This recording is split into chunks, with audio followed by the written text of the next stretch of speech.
বিএনপির যে রাজনীতি আর জামাতের রাজনীতি তো আলাদা। জামাতের রাজনীতি যারা মোকাবেলা করতে পারবে তারা চরমোনাই হতে হবে। আট্টশির পীর মোস্তফা আমির ফয়সাল হতে হবে।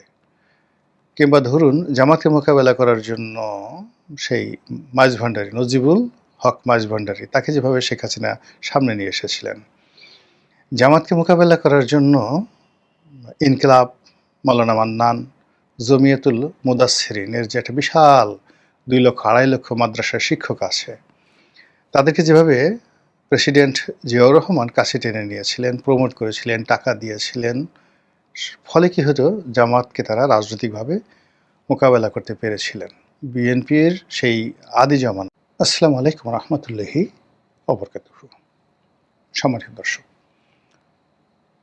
দেশের সরকারি দল বিএনপি এবং বিরোধী দল জামাত, তাদের মধ্যে যে একটা মনস্তাত্ত্বিক যুদ্ধ চলছে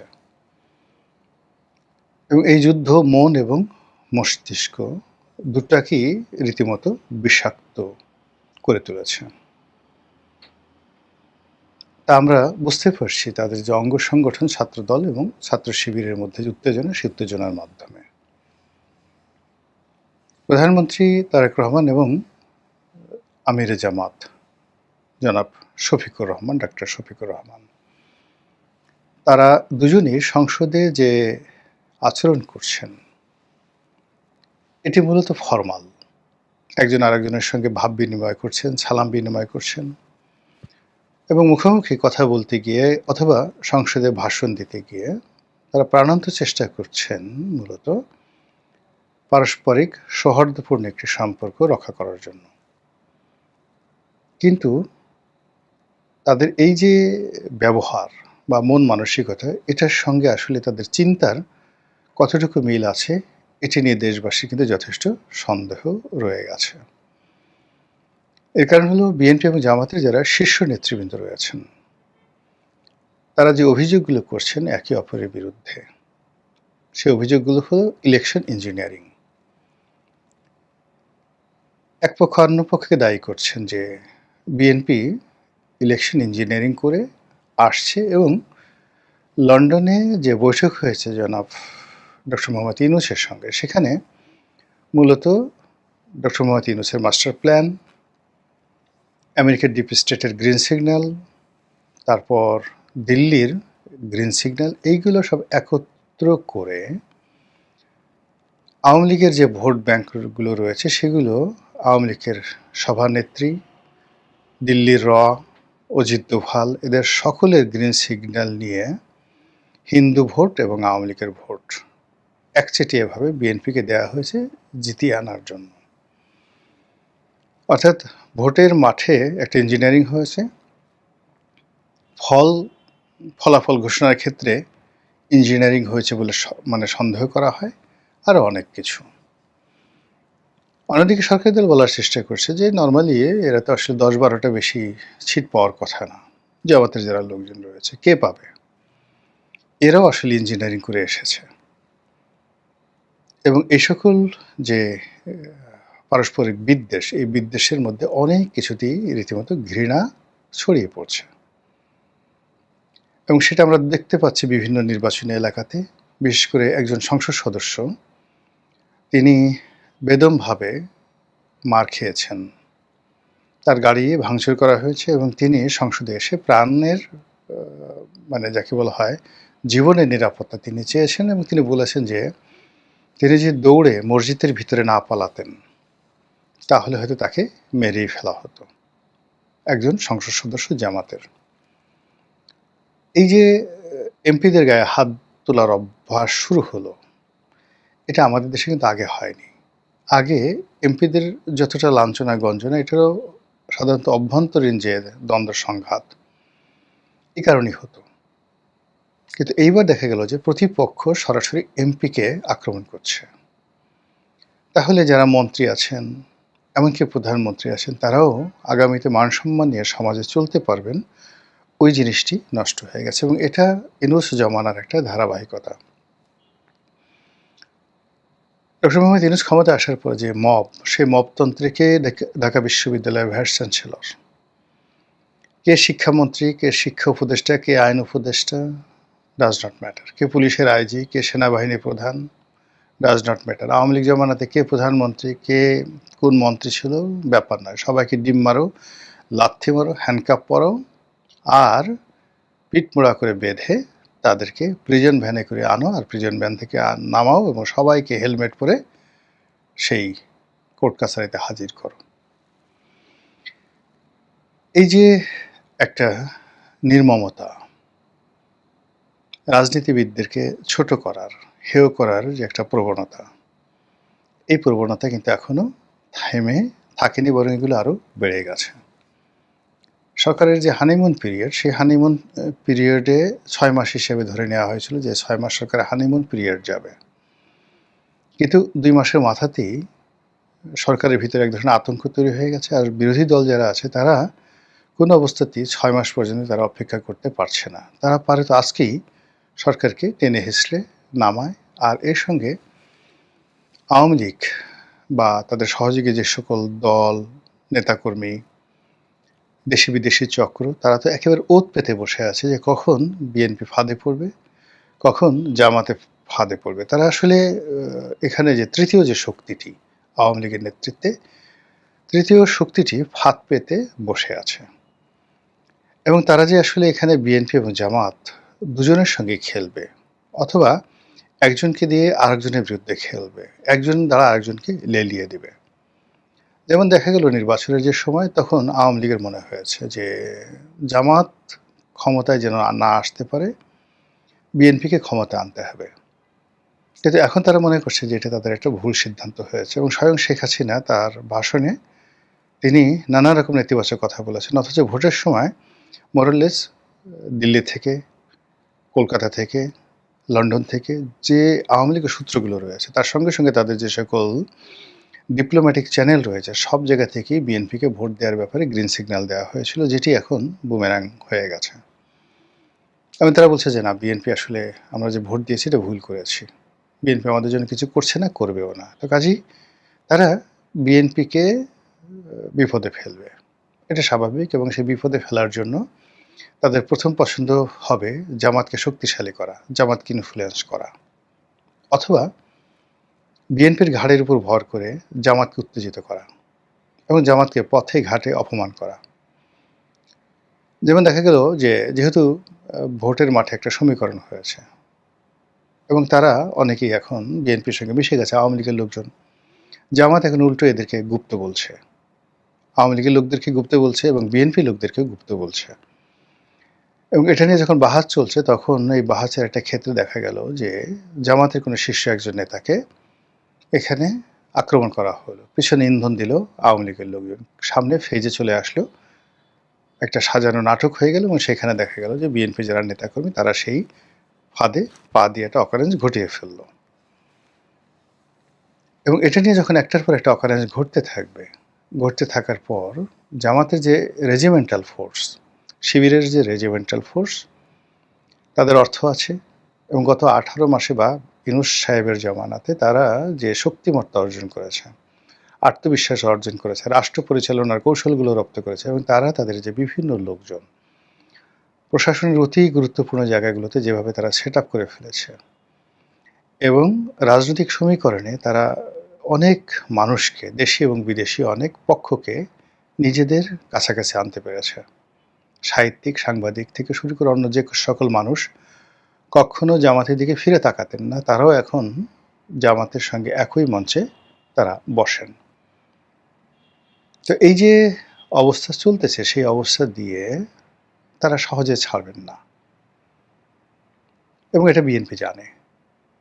যদি জিজ্ঞাসা করা হয় যে জামাতের যে প্রস্তুতি ছিল শেখ হাসিনার বিরুদ্ধে লড়াই করার, সশস্ত্র সংগ্রাম করার, সেখানে তো বিএনপির আসলে এরকম সশস্ত্র সংগ্রাম করার, অগণতান্ত্রিক কোনো কাজ করার, গোপনে কোনো কাজ করার, গেরিলা যুদ্ধ করার এরকম কোনো অভিজ্ঞতাই তাদের ছিল না।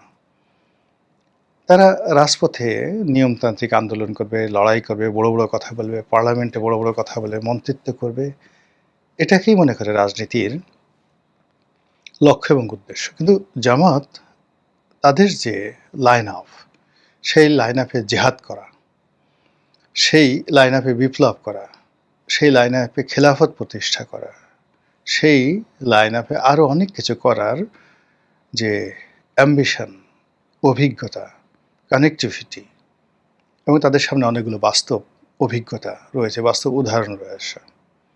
সিরিয়াতে যা হয়েছে, লেবাননে যা হচ্ছে, মিশরে যা হয়েছে বা হচ্ছে, কুর্দিদের মধ্যে যা হচ্ছে, আফগানিস্তানে, ওয়াজারিস্তানে, পাকিস্তানের বেলুচিস্তানে যা কিছু হচ্ছে, এই সবগুলোই জামাত গভীরভাবে পর্যবেক্ষণ করে এবং জামাতের যারা কর্মী সমর্থক তারা এই সমস্ত ব্যাপারে একেবারে রীতিমতো PhD degree holder, they know everything. তো সেই দিক থেকে তাদের যে রেজিমেন্টাল ফোর্স, এর সঙ্গে যদি আগ্নেয়াস্ত্র যুক্ত হয়ে যায়, এর সঙ্গে যদি বিদেশি প্রযুক্তি যুক্ত হয়ে যায়, এক্সপার্টি যুক্ত হয়ে যায়, এখানে অনেক কিছুই হতে পারে। এবং এই কারণে মির্জা ফখরুল ইসলাম আলমগীর অতি সম্প্রতি বলেছেন জামাতকে রাজনৈতিকভাবে নির্মূল করতে হবে। তিনি খুব কৌশলে কথাটা বলেছেন, কিন্তু রাজনৈতিকভাবে করেন বা প্রশাসনিক ক্ষমতা ব্যবহার করে করেন, এটা কোনো অবস্থাতেই জামাতের জন্য সুখকর হবে না। জামাত আবার এটার অনেক উত্তর দিয়েছে। উত্তর দিয়েছিল, জামাত সেটা বুঝতে পারছে যে আমাদেরকে রাজনৈতিকভাবে কিভাবে মোকাবেলা করবে। বিএনপির যে রাজনীতি আর জামাতের রাজনীতি তো আলাদা। জামাতের রাজনীতি যারা মোকাবেলা করতে পারবে তারা চরমোনাই হতে হবে, আট্টশিল্পীর মোস্তফা আমির ফয়সাল হতে হবে, কিংবা ধরুন জামাতকে মোকাবেলা করার জন্য সেই মাঝভান্ডারী নজিবুল হক মাঝভান্ডারী, তাকে যেভাবে শেখ হাসিনা সামনে নিয়ে এসেছিলেন, জামাতকে মোকাবেলা করার জন্য ইনকিলাব, মাওলানা মান্নান, জমিয়তুল মুদাসসিরিনের যে একটা বিশাল 2 লক্ষ 2.5 লক্ষ মাদ্রাসার শিক্ষক আছে, তাদেরকে যেভাবে প্রেসিডেন্ট জিয়াউর রহমান কাছে টেনে নিয়েছিলেন, প্রমোট করেছিলেন, টাকা দিয়েছিলেন, ফলে কি হতো, জামাতকে তারা রাজনৈতিকভাবে মোকাবেলা করতে পেরেছিলেন। বিএনপির সেই আদি জমানাতে, জিয়াউর রহমান সাহেবের জমানাতে এবং আওয়ামী লীগের জমানাতে জামাতকে রাজনৈতিকভাবে মোকাবেলা করা গেছে। জামাত 2টা আরবি বললে ওরা 4টা আরবি বলতো, 3টা হাদিস বললে ওরা 6টা হাদিস বলতো, ওরা 4টা বেহেশতের টিকিটের কথা বললে ওরা 400 বেহেশতের টিকিট এনে হাজির করত। এখন এই যে পক্ষগুলো,